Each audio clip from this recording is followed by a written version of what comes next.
Meus irmãos, logo eu, um pobre pecador, logo eu, tão fraco e tão devedor, logo eu, de graça, recebi o amor de Deus. Logo eu, finito e carnal, logo eu, diante de um Deus imortal, logo eu, de graça, recebi o amor de Deus. Amém. Eu posso dizer isso nessa noite e você também pode. Você que está em Cristo Jesus, você que já teve uma experiência pessoal com este Salvador maravilhoso, glorioso, poderoso. E aqueles que passaram por esta tão gloriosa experiência de ser encontrado por Ele, de achar-se nele, Deus em Cristo, a glória da igreja. Você pode cantar isso de todo o coração, com toda a certeza da sua alma. É você mesmo, o pecador, fraco, pequeno, que foi alcançado pela graça do Deus maravilhoso, infinito, imortal. E a nossa alma se deleita em Deus nessa noite, na presença dEle. Às vezes a gente canta assim algumas canções que são muito especiais, né? Como esta. Existem assim canções que a gente canta e alguns salmos também, eles parecem que são assim muito especiais em como eles tocam em nosso coração, em nossa alma. E eu não sei, às vezes a sensação é da gente estar cantando assim, adorando a Deus e parecer que a gente está subindo da terra para o céu. A sensação é de que nós estamos mais perto do trono da graça de Deus. E o culto deve ser isso mesmo, não? Estou aqui hoje deve ser o prenúncio da glória eterna em que nós viveremos com Deus. É o prelúdio da eternidade. São as primeiras notas da eternidade. Tudo isso para você que já creu, tudo isso para todo homem em todo lugar que ouvindo o Evangelho creia que Jesus Cristo é o Filho de Deus que morreu e que ressuscitou. Nós vamos abrir a palavra de Deus no Antigo Testamento e eu quero compartilhar com vocês um salmo maravilhoso, conhecido, fácil de ser lido. Eu espero que seja fácil de ser pregado também. Eu acho que esse salmo encaixa bem com tudo que a gente está vivendo hoje aqui nesse culto. Salmo 133.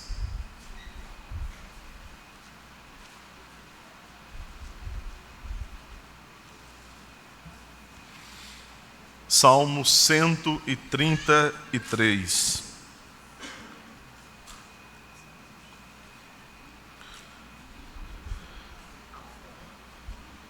Eu queria que você lesse comigo, pode ser? Nós vamos ler todos nós juntos. Ele é curtinho, são somente 3 versículos. Ó, como é bom e agradável viverem unidos os irmãos. É como óleo precioso sobre a cabeça, o qual desce para a barba de Arão, e desce para a gola de suas vestes. É como o orvalho do Hermon, que desce sobre os montes de Sião. Ali ordena o Senhor a sua bênção e a vida para sempre. Amém. Aleluia. Louvado seja o Senhor por sua palavra. Eu quero sustentar para o sermão dessa noite o mesmo título deste salmo, a excelência da união fraternal. A excelência da união fraternal. Ele é perfeito. Eu me senti muito limitado em conseguir arranjar um título melhor para o sermão dessa noite, a partir do Salmo 133. A excelência da união fraternal. Amados irmãos, o homem é feito para viver em sociedade. E aqueles que creem em Jesus Cristo foram feitos, criados em Cristo, para viverem em comunhão, na comunhão dos santos.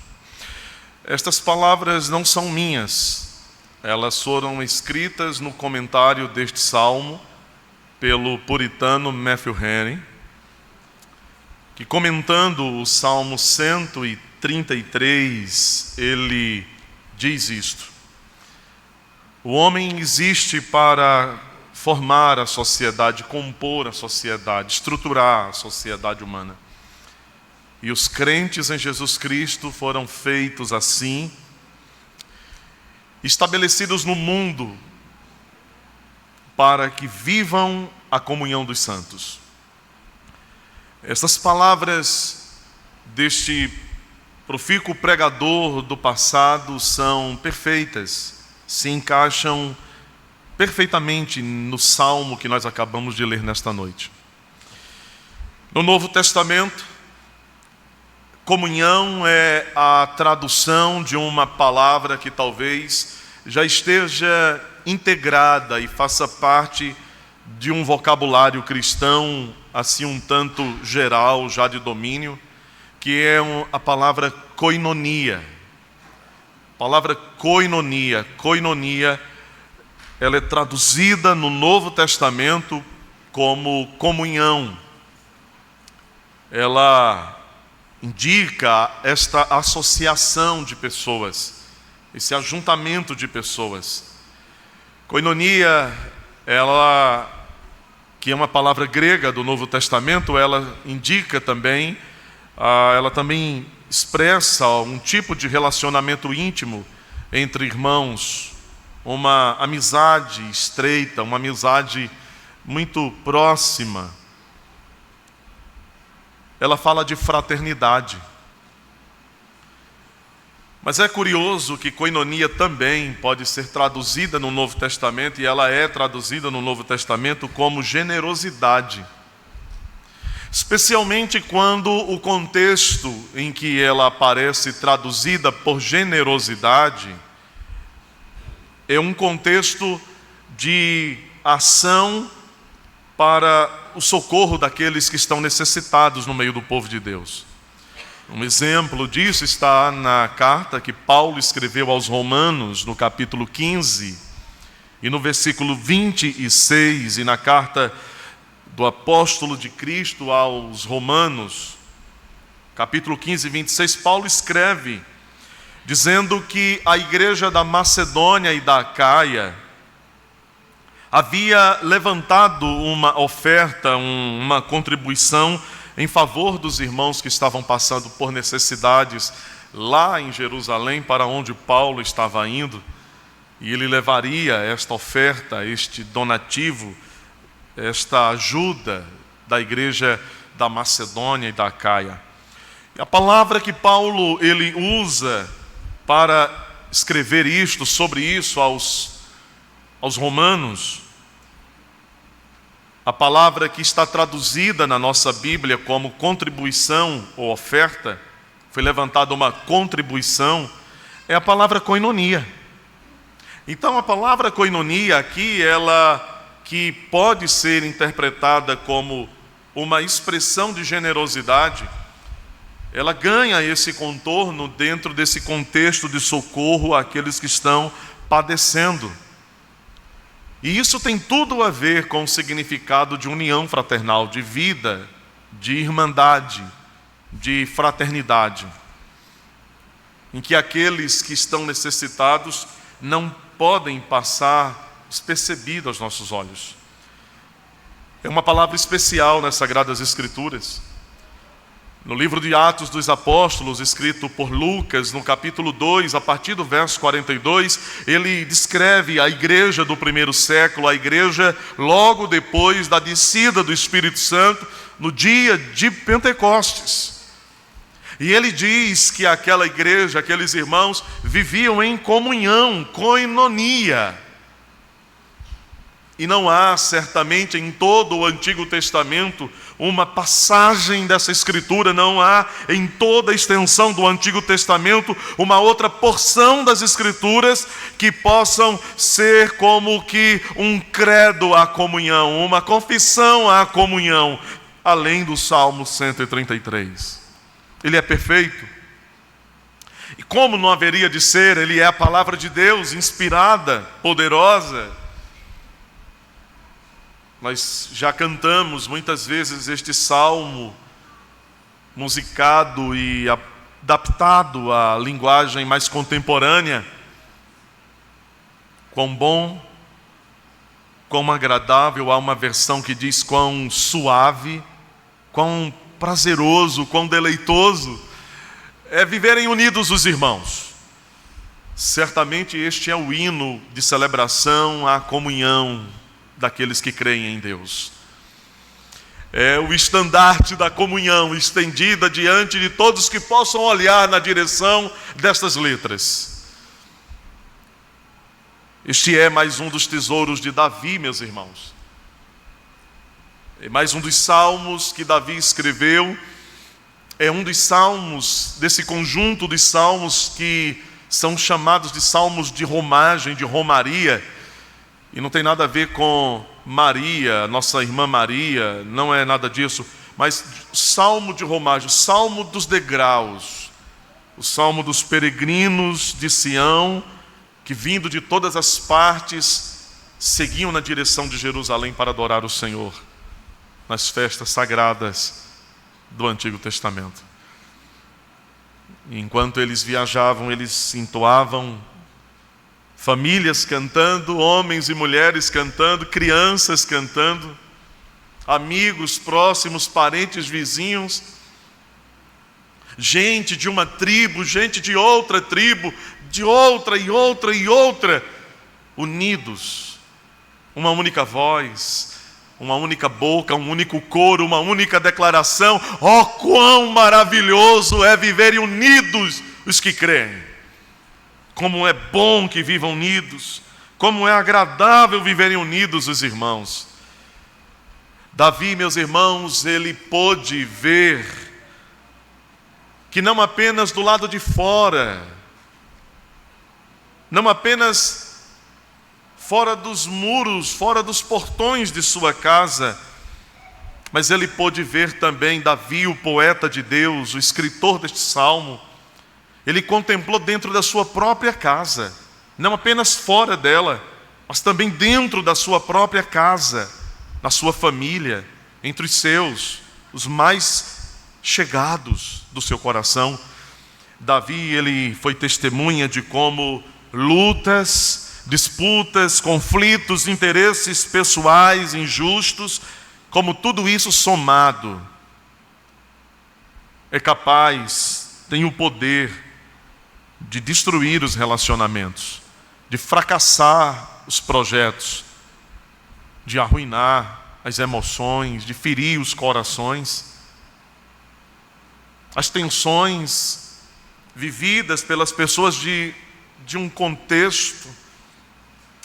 Davi viu como em meio dos seus filhos, disputa de poder, interesses mesquinhos, paixão avassaladora e indevida pela própria irmã, levando a um abuso, a um estupro.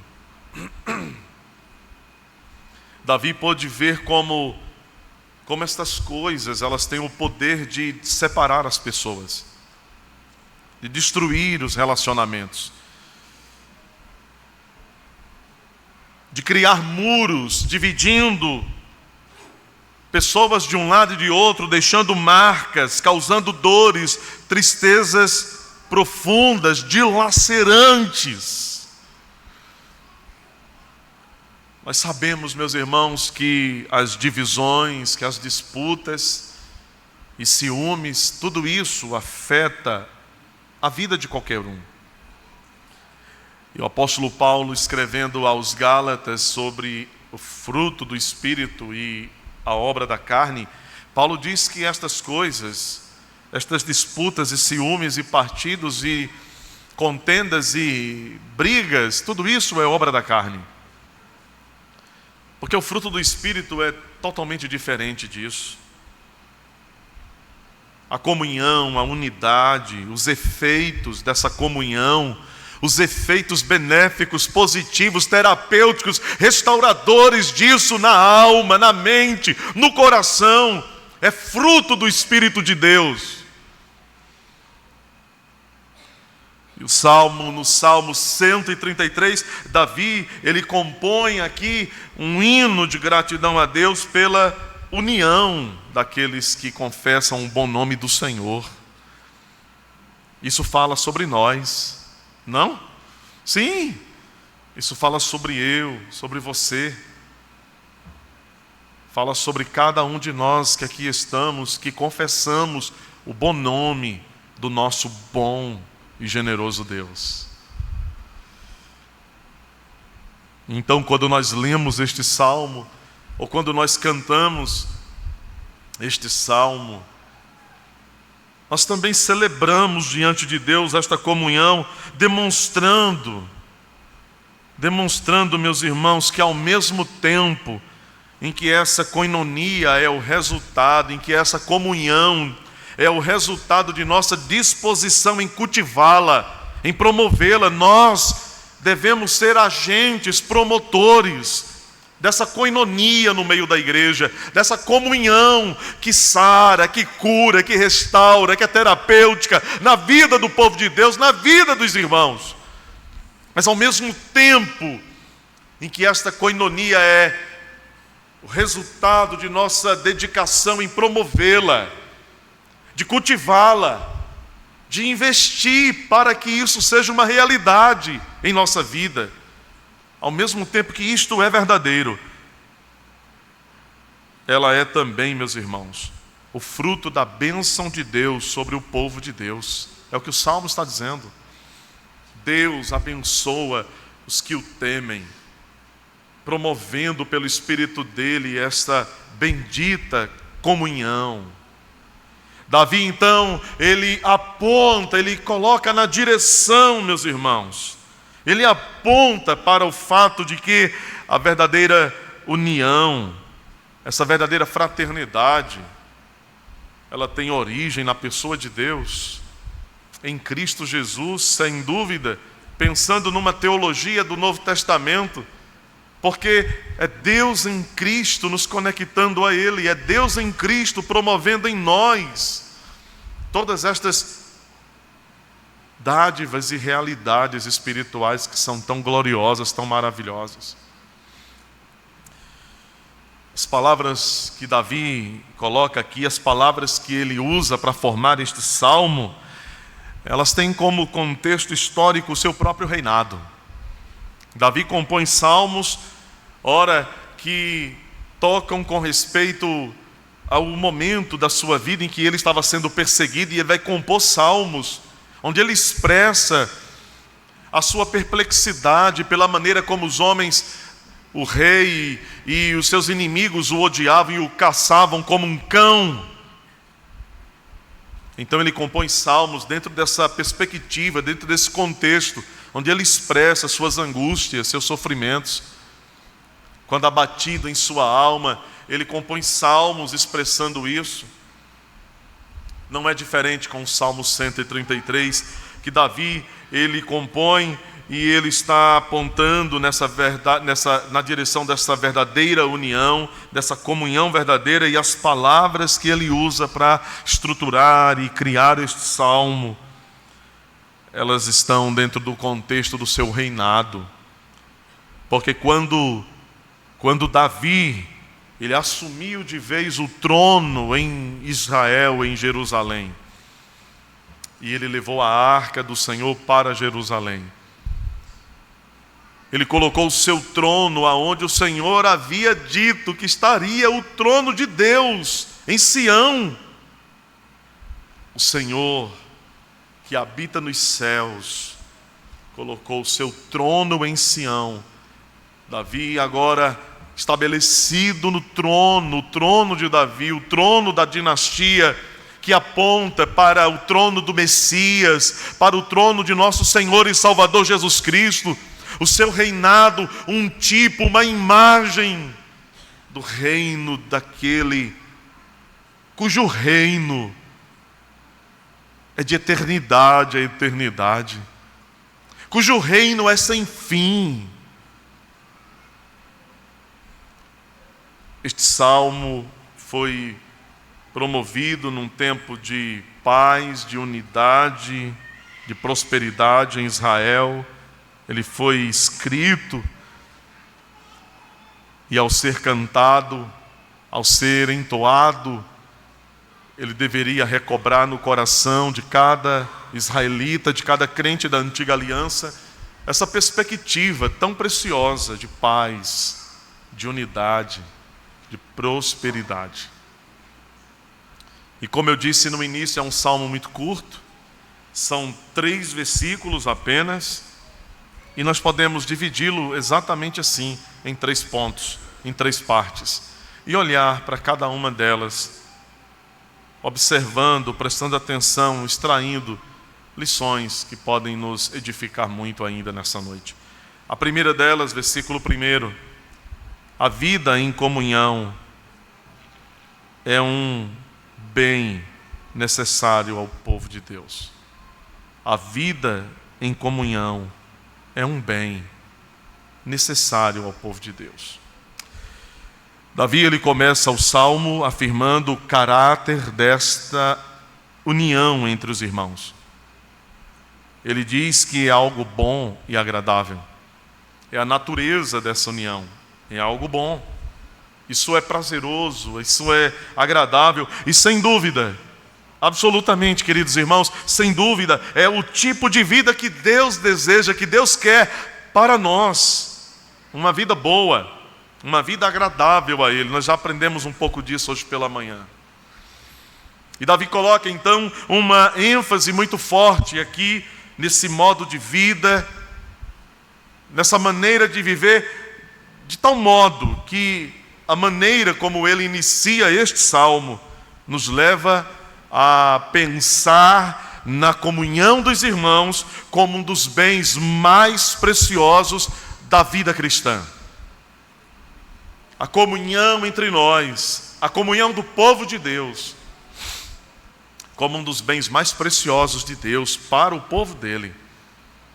Porque imagine você sermos o povo de Deus, a igreja de Deus, e estarmos divididos, cada um puxando para um lado, cada um puxando para a sua própria tangente, cada um guerreando contra o outro. Na verdade, um estado de guerra, com espírito belicoso, com uma disposição de conflito.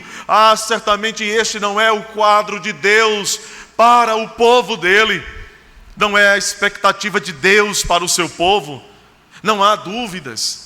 Ao compor este salmo e começar da maneira como ele começou, Davi nos inspira a alma, ele nos lembra que este é o modo de vida que Deus deseja para os seus filhos. Uma vida de comunhão, uma vida de proximidade, uma vida de relacionamento, onde a vida corre, onde a vida flui, onde cada um de nós somos agentes para promover no outro vida, reconciliação, transformação, conforto, consolo.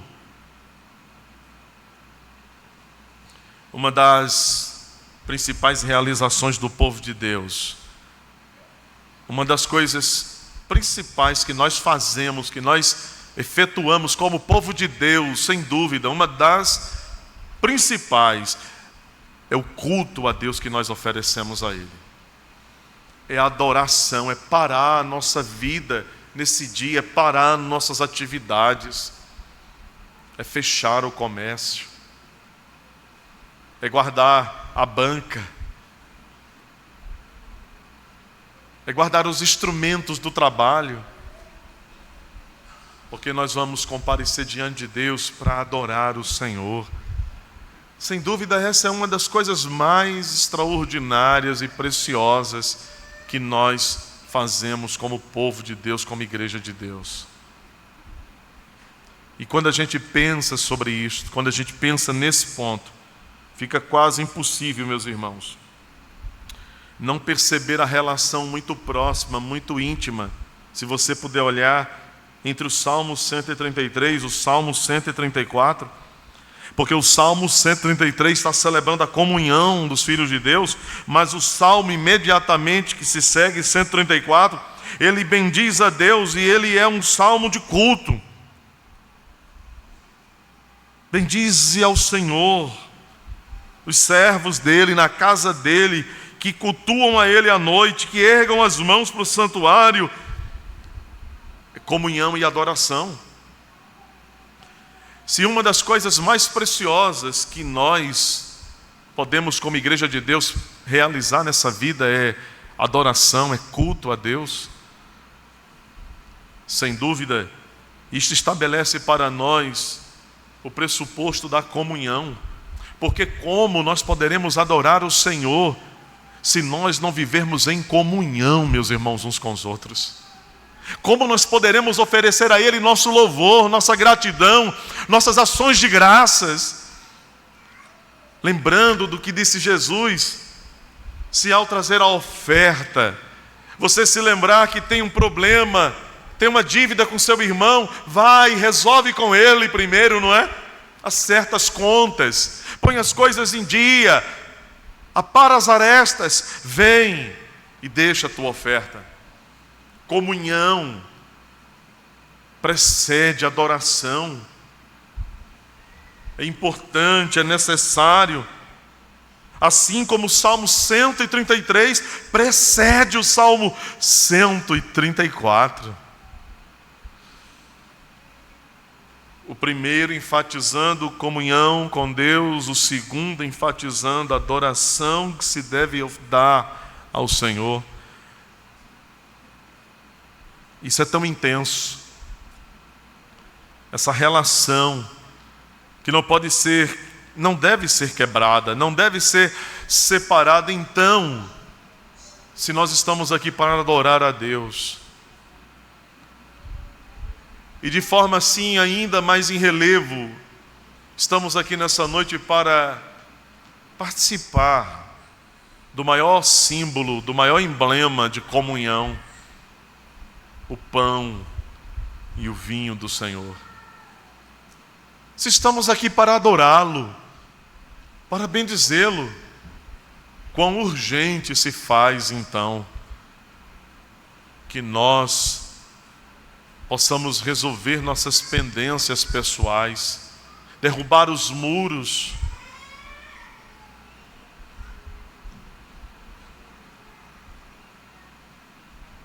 lançar para o passado, para trás o que separa, o que provoca dor e sofrimento, porque afinal de contas o que você e eu queremos é adorar ao Senhor, ao nosso Deus.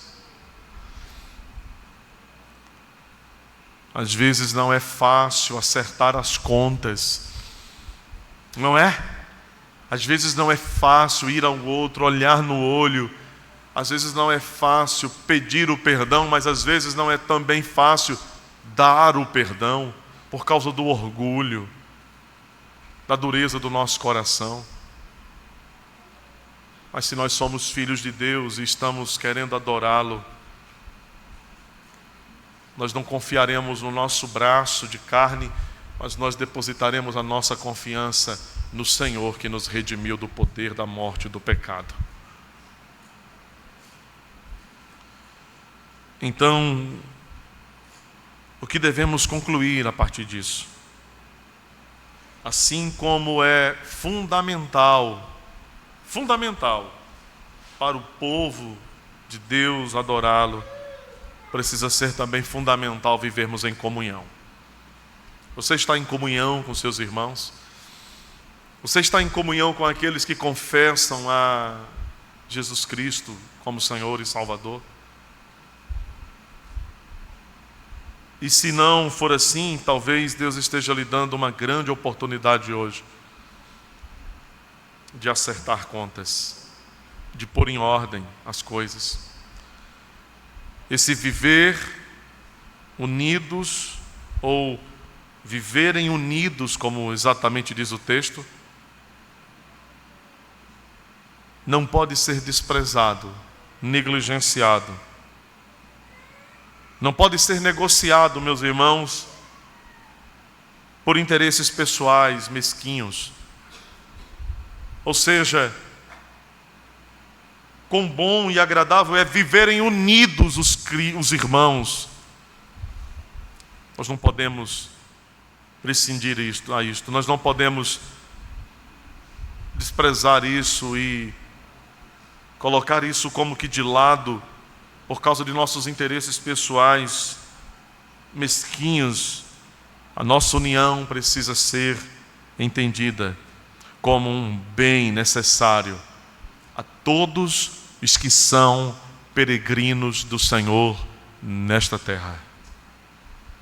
E se você é um peregrino de Deus nesta terra, se você está também atravessando este deserto para Canaã, se você está atravessando este deserto para a Nova Jerusalém, você é um viajante de Deus nesse mundo, um peregrino de Deus nesse mundo.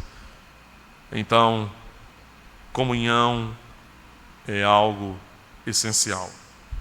Em segundo lugar, versículo 2 nos ensina a vida em comunhão. Ela sinaliza que nós somos filhos de Deus. Viver em comunhão é uma expressão de nossa filiação com Deus. É isso mesmo. É como o óleo precioso sobre a cabeça, o qual desce para a barba de Arão, e desce para a gola das suas vestes. Sabe, isso escorria, isso descia, ia parar lá embaixo mesmo. Era o óleo da unção caindo. O que Davi ele faz aqui neste versículo é exatamente ilustrar agora essa comunhão tão preciosa, tão necessária, que é uma expressão de nossa relação como filhos com o nosso Pai. É uma demonstração. Ele está agora ilustrando essa relação. Ele está usando essa imagem do óleo que caía sobre a cabeça do sacerdote. Ele está dizendo, olha, a nossa união, a nossa unidade, a nossa comunhão uns com os outros, ela é semelhante àquele óleo que caía sobre a cabeça de Arão e descia pela barba dele e caía na gola das vestes, e isso ia parar lá embaixo nos pés, escorrer lá nos pés. Você consegue ver essa imagem? Ele está dizendo, isso aqui é comunhão. É assim a comunhão de vocês. É algo que vem do céu e que desce sobre o povo de Deus, que cai sobre a nossa cabeça. É algo da parte do Senhor para o seu povo. Ele está nos oferecendo aqui, está nos dando graciosamente a certeza, meus irmãos, do que significa chamar de bom e agradável esta união. Esta união ela é boa. Esta união ela é agradável, ela é maravilhosa. E ele está dizendo, porque é como o óleo que Deus ordenou. Foi o Senhor que disse a Moisés, prepare o óleo da unção. E esse óleo será usado para ungir Arão e os seus filhos, que me servirão na tenda do encontro, na tenda do tabernáculo. Ele está dizendo que a comunhão é algo ordenado por Deus, não é uma opção. Você não tem opção de viver em comunhão, é uma ordem de Deus. É um mandamento de Deus. E Ele faz o povo de Deus entender isso quando Ele usa essa imagem do óleo. Note, preste atenção, que ao comparar essa comunhão, que é uma bênção, que vem de Deus, que vem do céu, que é boa, que é agradável para nós, meus irmãos, perceba você que ao fazer essa comparação com relação ao óleo, ele está dizendo aqui algumas coisas também muito preciosas, muito maravilhosas. Primeiro, aquele óleo era precioso. Ele está dizendo que a nossa comunhão é valiosa. A nossa comunhão tem um valor imenso diante de Deus. E Satanás, ele é o nosso adversário. Satanás, ele odeia a igreja e a Jesus Cristo. Ele é o nosso inimigo, ele é o nosso opositor. E ele ama destruir a comunhão dos filhos de Deus. Ele ama arruinar a união do povo de Deus. Quando Paulo escreve a sua carta aos Coríntios, a sua primeira carta, ele confronta um pecado daquela igreja. Eles estavam divididos. Partidos haviam se estabelecido no seio daquela igreja, a igreja de Deus, do povo de Deus.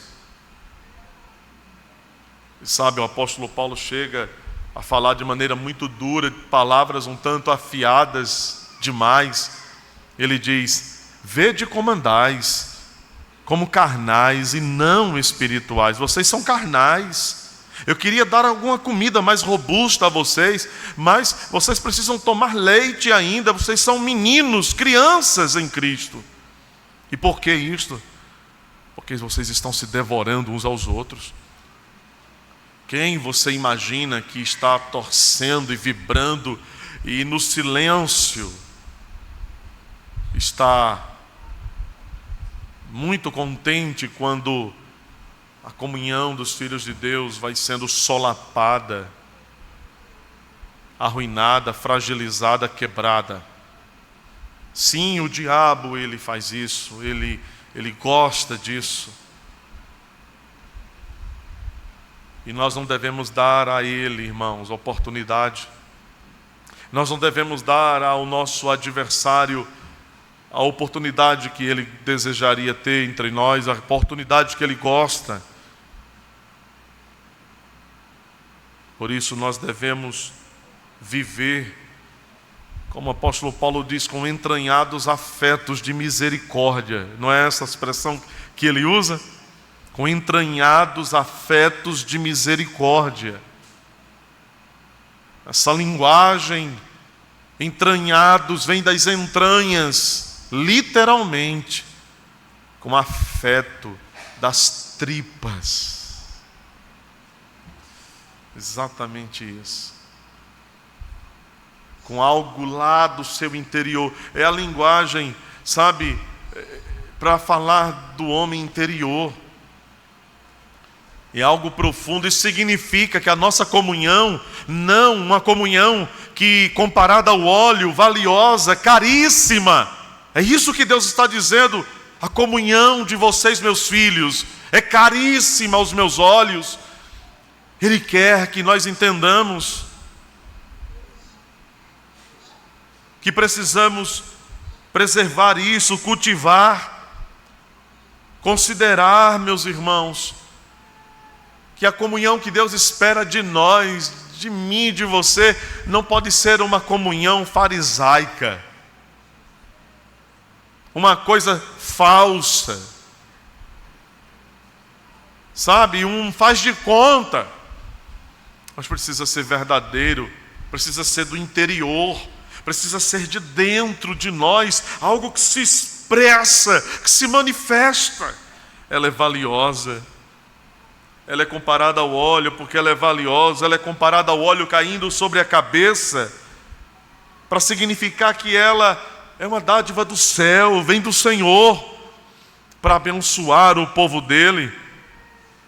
Mais do que apenas valor, mais do que apenas saber a direção de onde ela procede, Aquele óleo, ele era perfumado, ele era cheiroso. E o que Deus quer nos ensinar com isso sobre comunhão? Ele quer dizer que a nossa comunhão, ela deve exalar este gostoso, este bom perfume. Mas uma comunhão falsa, uma comunhão só de ocasião, de oportunidade, conveniência, ela não exala o bom perfume. Somente a verdadeira comunhão, valiosa, que procede do alto, que é boa, que é agradável, esta comunhão, ela exala um aroma, gostoso aroma, da excelência da união daqueles que amam o Senhor. É o perfume do amor de Deus que flui na comunhão. É o perfume do amor, da graça de Deus que flui, que toma o ambiente. E assim, meus irmãos, esta união do povo de Deus, preciosa, que vem de cima, ela precisa ser então desejada, porque quem não deseja sentir um gostoso, um bom perfume? Tem dias que eu estou ali na porta da igreja, apertando a mão de vocês, e o Jairo passa ali, aperta a minha mão, me dá ósculo santo até. Ele está ali atrás. Mas quando ele vem me dar aquele ósculo santo maravilhoso, sabe, eu sou tomado pelo cheiro, pelo perfume. Ele é muito bem cuidado pela Gil, gente. Louvado seja Deus por isso. Porque assim, é prazeroso, não é você sentir um bom perfume, um bom cheiro. Que coisa maravilhosa. Aquele óleo, ele era perfumado. Imagina aquele óleo, porque não era assim uma gotinha de óleo, mas era um volume generoso de óleo caindo. Para expressar o quê? Por que tanta coisa assim? O Antigo Testamento, vocês sabem, é a antiga aliança. Cristo está revelado e prometido no Antigo Testamento. O Antigo Testamento, ele é repleto de formas, de cores, de contornos, de tipos. Paulo chama isso em sua teologia de sombras. Tudo isso passou. Todas essas formas, esses tipos, essas sombras cessaram com a revelação de Jesus. A nova aliança é muito mais simples em forma. A nova aliança não exige tantos rituais, não exige tantas leis ritualísticas e isso e aquilo outro. O tempo foi cumprido. Mas quando o sacerdote era ungido, era uma porção generosíssima de óleo caindo sobre ele, porque o que Deus quer expressar ali é a abundância da graça e do poder sobre aquele que queria servi-lo. E ao comparar a nossa comunhão com aquele óleo abundante, perfumado, ele quer dizer que o perfume de vocês, meus filhos, seja sentido muito longe, seja percebido longe. Que o perfume de vocês seja algo notável, algo valioso, algo percebido como não sendo nada que é da terra, mas que os homens vejam as vossas boas obras e eles digam: somente Deus pode ser a origem disso. Eles glorifiquem o vosso Pai que está nos céus. Assim, a união do povo de Deus, preciosa, cara, abundante, perfumada, ela deve ser notada pelos que estão do outro lado da linha. Um detalhe, meus irmãos, que deve ser notado, considerado aqui, é ver como esse óleo caindo sobre a cabeça do sacerdote, escorre na barba, na gola, desce e vai parar nos pés. Essa é a dinâmica. Que coisa interessante. Mas ao construir essa imagem da comunhão como aquele ato, Deus está falando que a comunhão ela não é homogênea. Pessoas iguais umas às outras, pensando igual, querendo igual, assim uma cópia uma da outra. Porque mesmo as nossas mãos e os nossos pés não são iguais um com o outro. Há alguma diferencinha.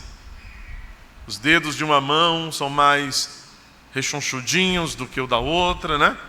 Um pé tem algum detalhe que diferencia do outro, mas eles estão ali em paralelo. O que isso significa? Que embora nós sejamos muitos, diferentes, temperamentos, ideias, nós somos pessoas, cada um uma pessoa, um diferente do outro. Mas as nossas diferenças pessoais não podem significar um abismo estabelecido para que vivamos em comunhão. Não pode. Uma comunhão que revela que somos filhos de Deus. Sim, é possível sermos pessoas, cada um como Deus nos criou, mas debaixo da bênção da sua coinonia, da sua comunhão, nós podemos sim viver unidos, cooperando uns com os outros, revelando que somos filhos do mesmo Pai, filhos do mesmo Deus. E assim como os pés apontando na mesma direção, nós podemos andar na mesma direção. Nós podemos pensar acerca de Deus a mesma coisa.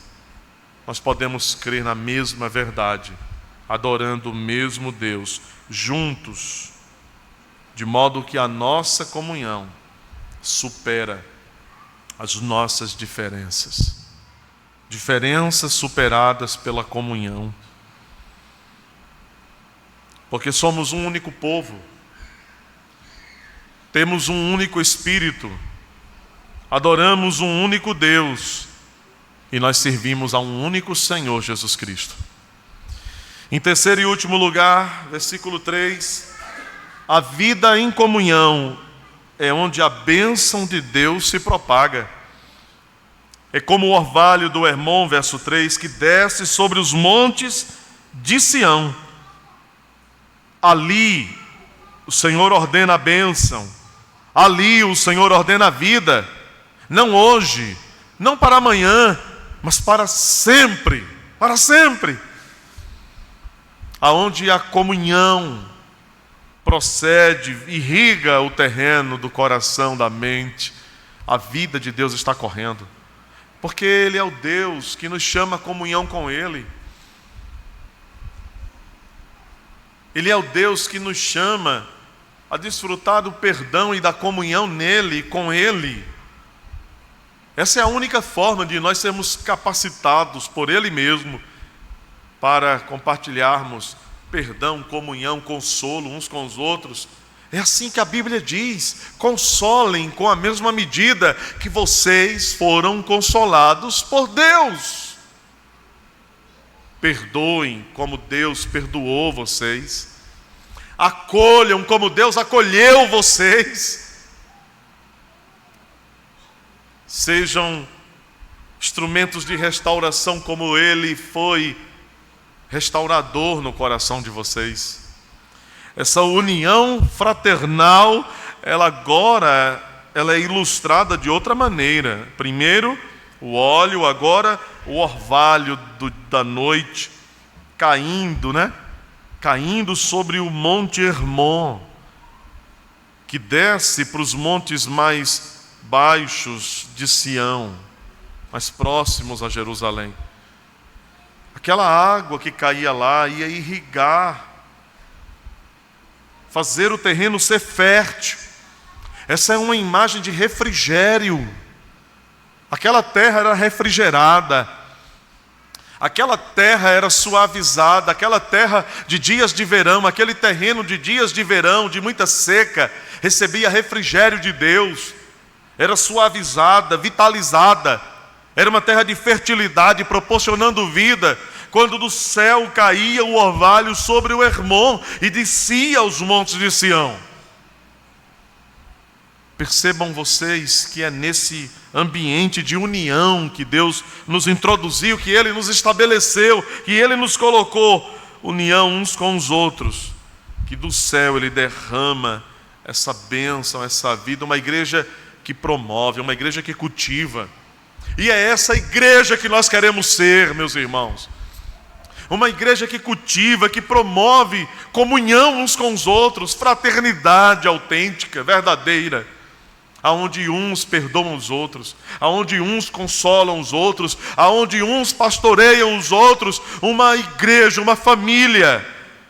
É essa igreja que nós queremos, porque é nesse ambiente aonde a vida corre, aonde a bênção se propaga. E o que nós queremos que haja vida na nossa igreja, queremos que haja bênção se propagando no meio dos irmãos. Uma igreja abençoada, forte, animada, feliz, fortalecida, alicerçada na sã doutrina, nos princípios da palavra de Deus. Como águas que descem, as bênçãos descendo, promovendo sossego, tranquilidade, paz, cooperação, encorajamento, tudo isso. A nossa vida de comunhão, meus irmãos, ela é essencial para que desfrutemos muitas bênçãos de Deus. Faça isso, cultive isso, ore para que a igreja seja uma igreja fortalecida em comunhão. Deus não abençoa uma igreja dividida, cheia de confusão, cheia de disputa. Ele não se cansa de abençoar, contudo, uma igreja que vive em comunhão. Quão bom e quão suave é que os irmãos vivam em comunhão. Os homens do mundo, eles se dividem por muitas razões. Eles fazem guerras uns com os outros. Eles disputam até a morte. E por que eles fazem isso? Porque eles são deste mundo. Aqueles que pertencem a Deus por meio de Cristo. Ele disse, João 13:35, nisto os homens vão conhecer que vocês são os meus discípulos, se vocês tiverem amor uns pelos outros. Os homens vão conhecer que vocês me seguem se vocês viverem em união, em unidade, em comunhão. O amor de Cristo demonstrado na cruz, que nos redimiu do poder do pecado e da morte, é o que sustenta e nutre a comunhão do povo de Deus, dos que foram redimidos pelo poder do amor. Amém. Uma vida em comunhão é uma necessidade minha e sua. Cultivemos a comunhão. Uma vida em comunhão sinaliza que nós somos de fato filhos de Deus. Cultivemos a comunhão. Uma vida de comunhão é sinônimo da vida de Deus e da bênção de Deus. Busquemos viver em comunhão. Amém. Que Deus nos ajude nisso. Curve a sua cabeça, vamos orar. Bendito Pai, seja engrandecido o teu santo, precioso, maravilhoso nome, Senhor. Ó Deus, muito obrigado, porque nós podemos ouvir a tua voz nesta noite, nós podemos, Senhor, meditar sobre como temos vivido como povo teu.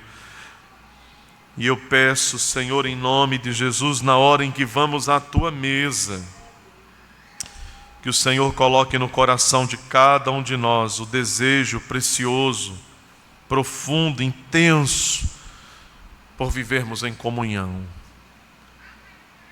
para que possamos te adorar em espírito e em verdade. Comunhão contigo, comunhão uns com os outros, Senhor Deus. Que o poder do amor expresso na cruz vença em cada um de nós toda a resistência, Senhor, da carne. Abençoe-nos quando vamos participar da tua mesa. É o que nós te imploramos, nosso bondoso Deus. Por isso que oramos no nome de Jesus. Amém.